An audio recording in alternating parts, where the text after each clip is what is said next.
these guys before me had a show called, it was like this industrial metal music show. It was just, it's intense and grinding music. And they called it Torture Time. And these guys they've become like producers for Sub Pop Records. They went and had big careers. But they would see me coming with my, Boccherini minuet and my note cards, and they'd go, "Here comes Dave. He's going to play some Dead composers for you." So that was my introduction. That should be on a t-shirt.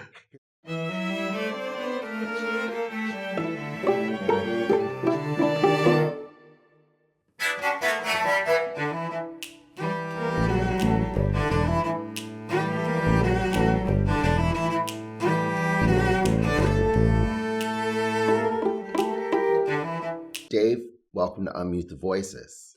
Thank you for the invitation, Quinton. I should say welcome back. Yes. You were my first guest 3 years ago on this show. I didn't realize I was the first one. You were the very first one, and it was actually in our studio, and now you're here on set.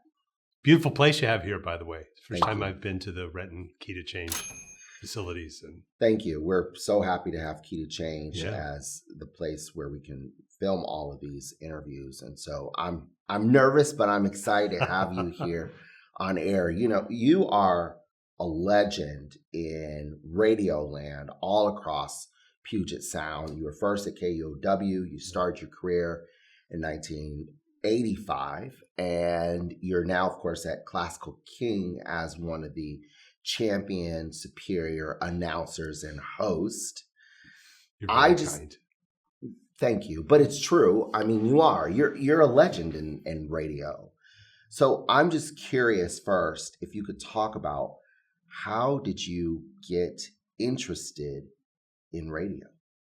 I had a friend who was enrolled in the Evergreen State College in Olympia, and he did fill-in programs. And so often it would be like the Friday after Thanksgiving, he needed to do a late night rock and roll show.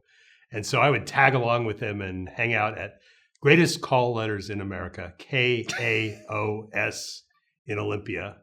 So went to KAOS Radio and would sit in while my friend, who's a wonderful composer, Timothy Brock, grew up with him in West Seattle. He does silent film scores. Oh, cool. And Tim's a great story. But I would sit in with him and I would wander around the studios and this big wall of classical recordings. I said, "Tim, who plays these recordings?" And he goes, "Well, volunteers in the community.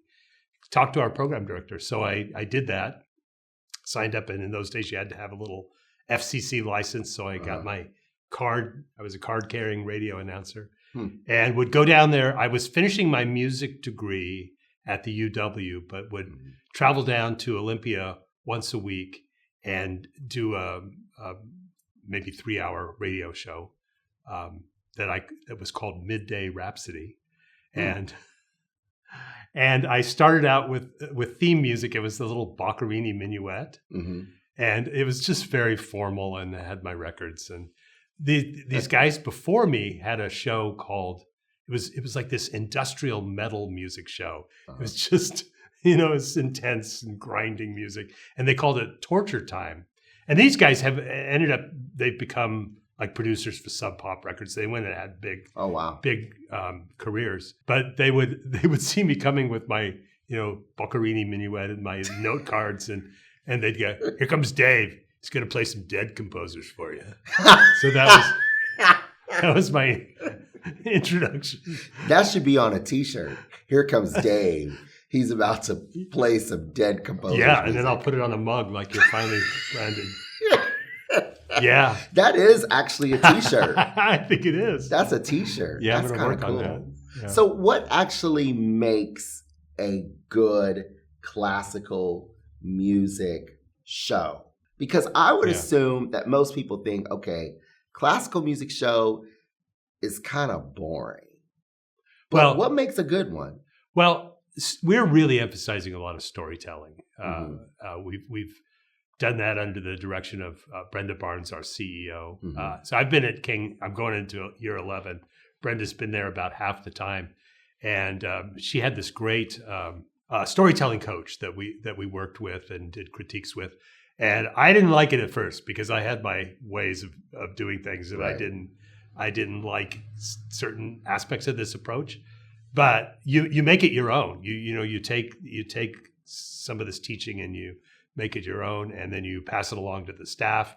And I think something that's relatable and compelling and concise, because we're a music station, we're not a talk station.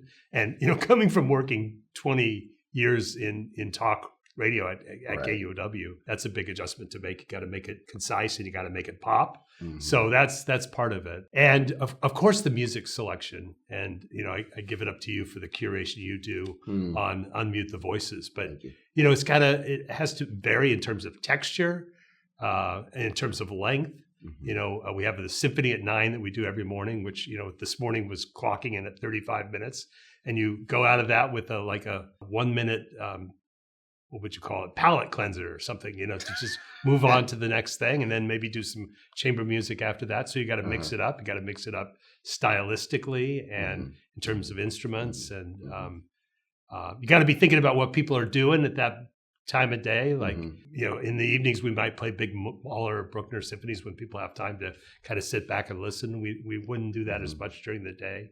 So, but I'm sorry to interrupt, but No. there was a point where people were sitting around listening to the radio, yeah, and that's not necessarily happening as much anymore, Yeah. if at all. right. Right. So how do you program music for people who are on the go, or who are listening because they're studying, or they're on a romantic dinner, or how does the curation of the music happen with those activities in mind? Yeah. How do people use radio is Yeah. something that during the course of my career, I've been asked all the time. What are they doing? And is this, enhancing or complementing what they're doing at any given time? And that, as I say, it's different at 10 o'clock in the morning when I'm on than it is at 10 o'clock at night. So, and it's not the concert hall, it's, you don't have to think about things like decorum or, don't clap between movements. I mean, people are, those things are not so much in play. Right. And some things work better in a concert hall than they do on the radio. We measure our listenership in 15-minute increments because that's about the average time that people will turn on the radio. They're going between appointments, and it changes during the course of the day. And we also measure time spent listening. Right. And that's very important in any sort of radio. So when is the best time to listen to the radio? Oh, it's always a good time to listen to the radio, especially Classical King 98.1. And in terms of listenership, it's funny because a news station, like I used to work at KUOW, and we'd always go, we got a tent pole problem. That means that the listenership during our flagship news shows on an NPR affiliate station was big listenership in the morning for Morning Edition. In the years that we played classical music during the midday, we would dip down so low, and it was like, what do we do to get those listeners back? And they would come back at 3 or 4 o'clock when we started the All Things Considered broadcast. So you could argue that the best time listening is in the morning, though classical stations tend to have the opposite. We have low listenership during the news times, and then it comes up during the day. So middays, you and your weekend colleagues are knocking it out of the park. There's a lot of listening on the weekend. Yeah. Again, it's a lifestyle thing. People have more time, I think, to turn on the radio. Sure.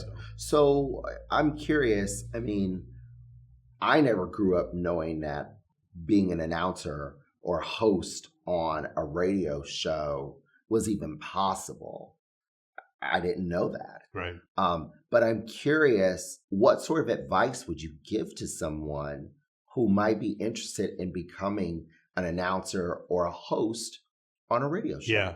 Well, Brian Lowe was the program director when I started at Classical King in 2013. But I knew Brian from way before that because I was starting to get a little interested in radio. I grew up playing in the Seattle Youth Symphony, and the Youth Symphony is such a good orchestra. We were always on KUOW or King, or sometimes they would bring up the big production truck to the old Opera House, and KCTS 9 would broadcast our concerts. And so there would be somebody reading the score in there, multiple camera shoots. And I'm just like, wow, look at what is this whole world? You were kind of a star. But even back then, well, the Youth Symphony was, out in the public eye, and that's when I started to think this seems really cool. Like, how do they do this? So I went to Brian Lowe. I wrote him a letter and I said, I'm a fellow alum of the Seattle Youth Symphony, and that's when I was starting to do the Olympia KAOS radio. And I said, how do you do this? How do you stay in this? How do you train yourself? And he said the most important thing is to go someplace to be on the air. I mean, and so I actually went out to KBCS, the Bellevue College station, and did jazz and folk music and learned to, in those days we cut tape. We didn't do it all digitally. We learned I did a production class with Jim Wilkie, the great jazz announcer, former program director at Classical King back in the 60s. And he was one of my mentors. And so, the great radio teachers would say, just, you got to get out there and do it. I mean, in fact, the colleagues that I respect the most, and nothing against, communications or journalism degrees, very often they were trained in completely different areas and then found their way to a radio studio and built their chops up. So, depending on what you want to do, go to a radio station, volunteer, go to one that, whose format you like, and just, say, I will answer phones or file recordings, or learn digital edit, or whatever you want to do. There's so many ways down the path.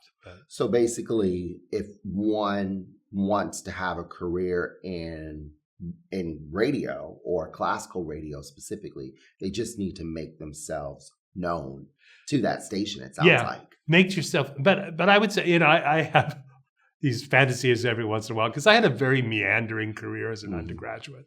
I finally got my degree in music arts with music with a liberal arts education, because I studied a lot of economics in school. Because I come from a family that they were all airplane and rocket builders. They all worked for Boeing. My dad was an Apollo era Saturn V engineer. So I grew up in Huntsville, Alabama, watching them test those big Saturn V rockets. Followed all the moon and space missions over the years.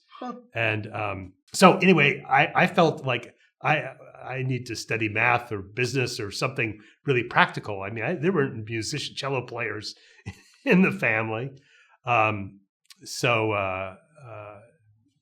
It was a real diversion in career path for me. Unmute the Voices is sponsored by Key to Change Studio. Key to Change Studio is a violin and viola studio located in Renton, Washington, which allows middle and high school underserved students living in South King County an opportunity to take violin or viola lessons. For more information, visit their website at keytochangestudio.org. Now, back to Unmute the Voices. The American Symphony League reported last year that only 2.3% of American symphony orchestras have Black or brown musicians performing in them. While there seems to be more acceptance in allowing people of color to perform in their orchestras, there's still a real need for more diversity to happen. In your own words, what do you believe really needs to happen in order for our industry to change? Like, do they really want to change, or do they just want to stay the way they are and all of this is just rhetoric? What do you think? Yeah. Well, and not to pander to you, Quinton, in any way, but I was talking to you before we went on the air about hearing your latest Unmute the Voices, and representation has to happen. Things like key to change have to happen, and to see people that look like you doing the thing is so important. We had a big open house at King FM just last weekend, and this older Caucasian woman that I played with in the in the Bellevue Philharmonic when it existed, in the Seattle Right. Philharmonic, and I think she was a school teacher, plays oboe. She came in, she had these notebooks, these beautiful notebooks. And she goes, I want to show you my listening log. These are all the people that I discovered on Classical King. And we've really been, emphasizing unmute the voices and BIPOC composers for maybe it was basically since Brenda came along, maybe the last 5 years or so.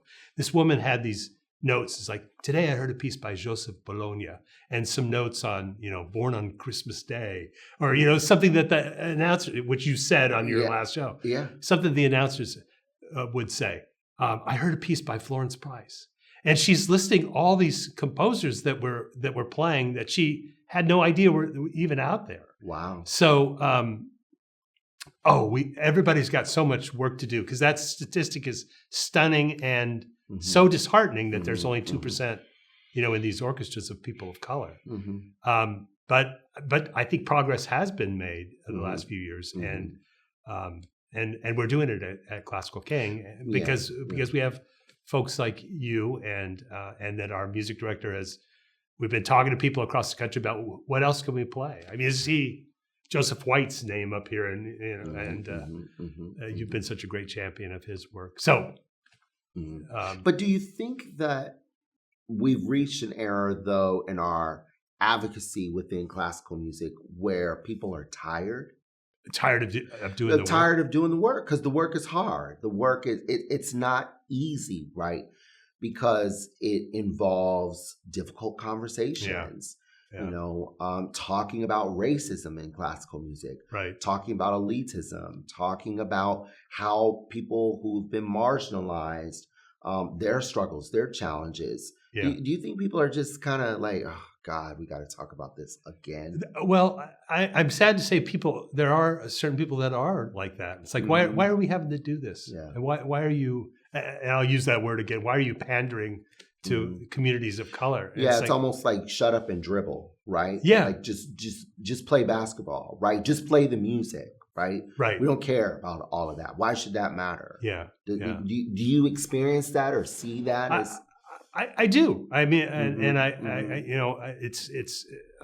out in the community among people that are teaching and performing and not recognizing the work that's left to do.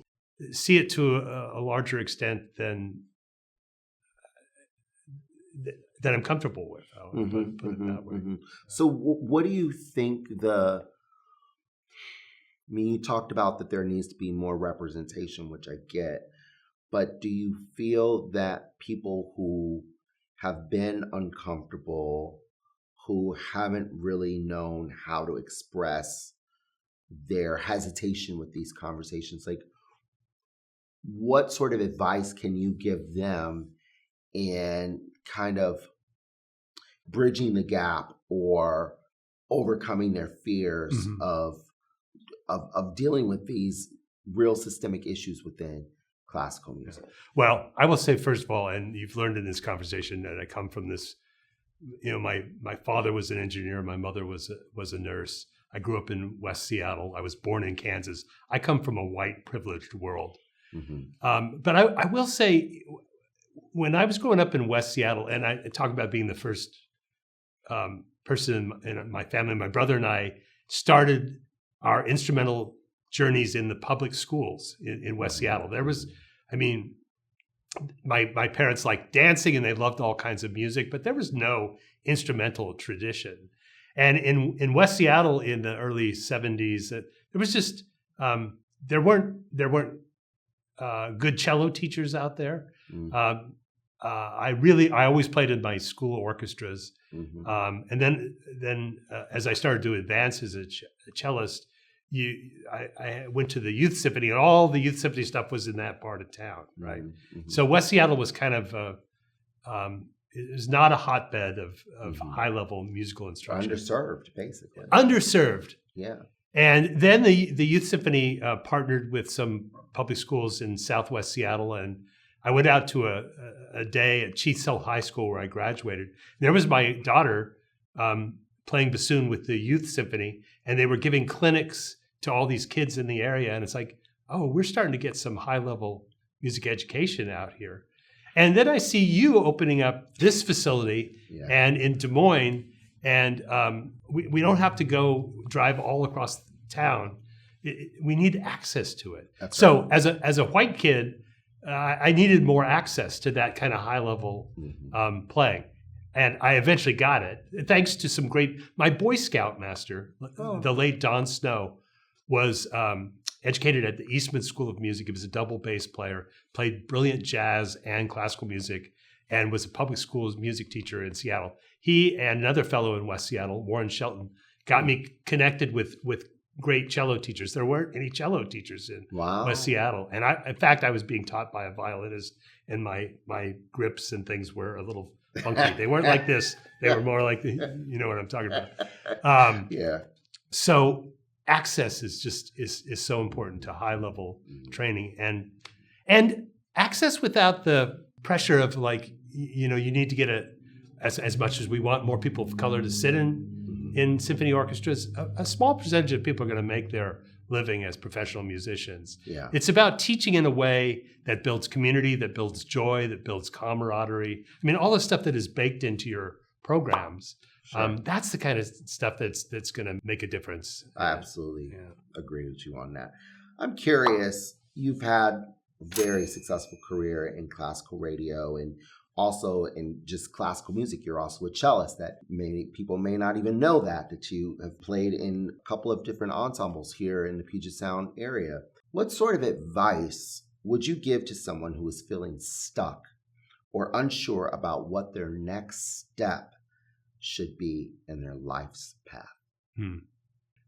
I'll go back to Brian Lowe, who was my first program director, King FM, horn player in the Seattle Youth Symphony. I not only went to him for advice when I started my career in about 1982 or so, but over the years, I really appreciate all the years I worked at KUW because I learned interviewing chops. I learned news production chops. It was a different job than playing classical records, which is KUW used to have a classical service, so I would play classical records. And then they changed to all news and information. I thought this may be the end of the road for me in broadcasting, but they said, I want you to stay and learn how to produce these shows. So that was good. And I worked on talk shows for about 20 years.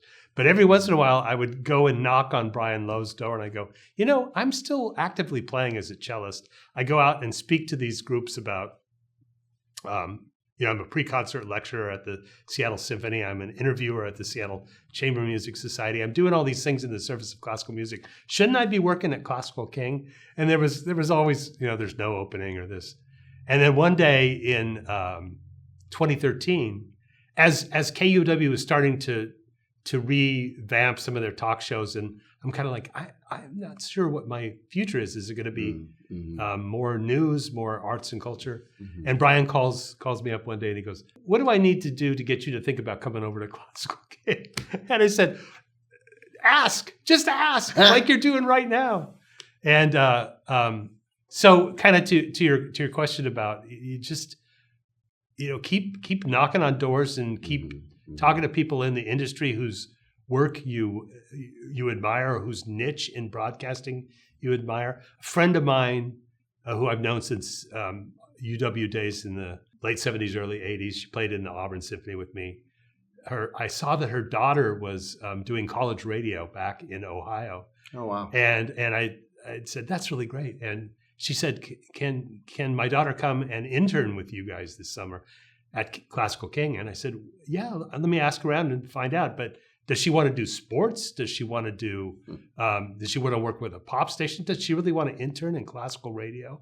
And because she absolutely does. She studied piano growing up. She studied ballet. She's a great writer. She is a great writer. A paper she wrote on Gustav Holst's The Planets made me think we got to bring her in to do research and other production assistance. So just find the people that are doing the thing that you're really interested in, and kind of see where that takes you, and be patient and be prepared too to like, ooh, I'm in a radio station, but I'm really good at like cataloging records and using these databases, and maybe being on the air is not my thing, but there's so many support Sure. systems that you can, find those niches.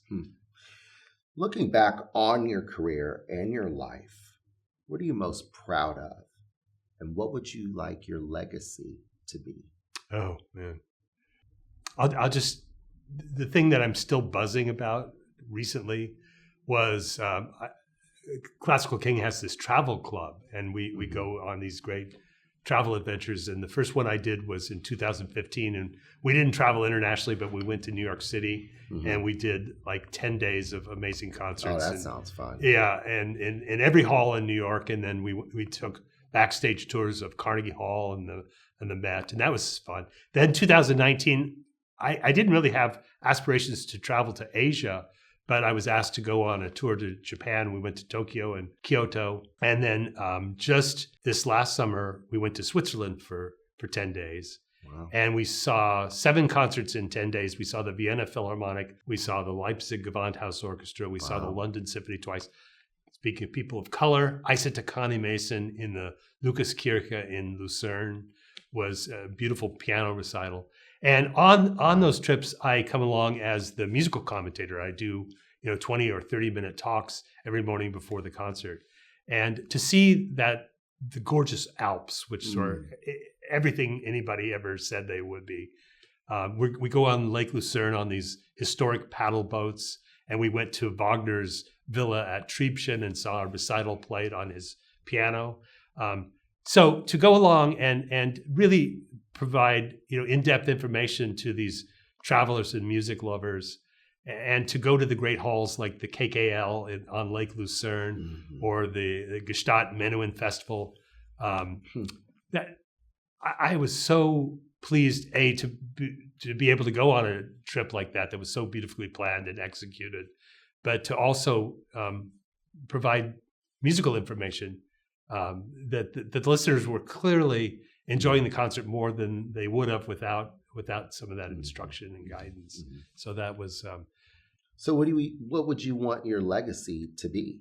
Well, I think that as an announcer, I guess kind of pulling together some of the threads of this conversation to provide access to this great music, to provide some understanding and some insight, and for people to enjoy it and enjoy funny stories of composers and performers and things that really humanize what we're doing.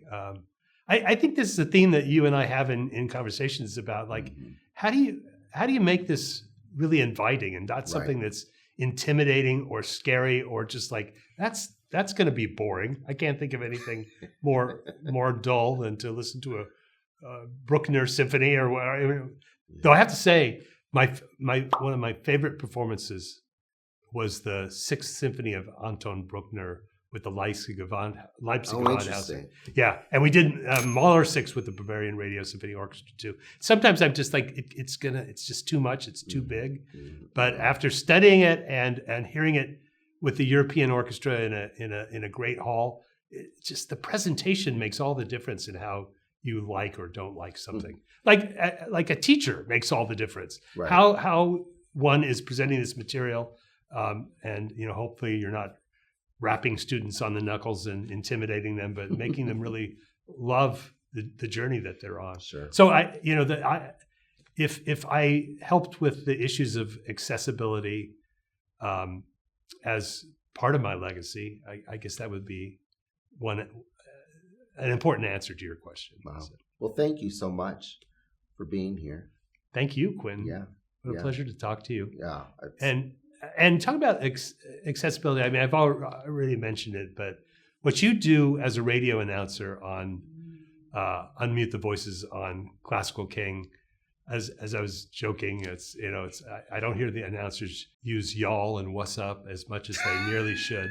But you're your authentic self on that show, and your connections to the last show was Seth Parker Woods and Tracy Silverman and the curation and the wisdom and knowledge and you bring to the show. It really means so much for us, and I think that'll get at that issue of accessibility. If you continue that good work here at Key to Change and on the air at Classical King. Thank you. So thank you so much. Thank you. Well, I love the music of composers of color, and I love featuring performers of color and telling their stories. I think that as we share more about who they are and the contributions that they have made to classical music, that also, I think, plays a vital part in the inclusion of classical music. And it's a deep passion of mine, and I'm really thankful and humbled to be able to do this work. Yeah. I am too. So thank you. Thank you, Quinton. Thank you for being on. And thank you as well for watching this episode of Unmute the Voices. I'm Dr. Quinton Morris, and I hope you enjoy your day.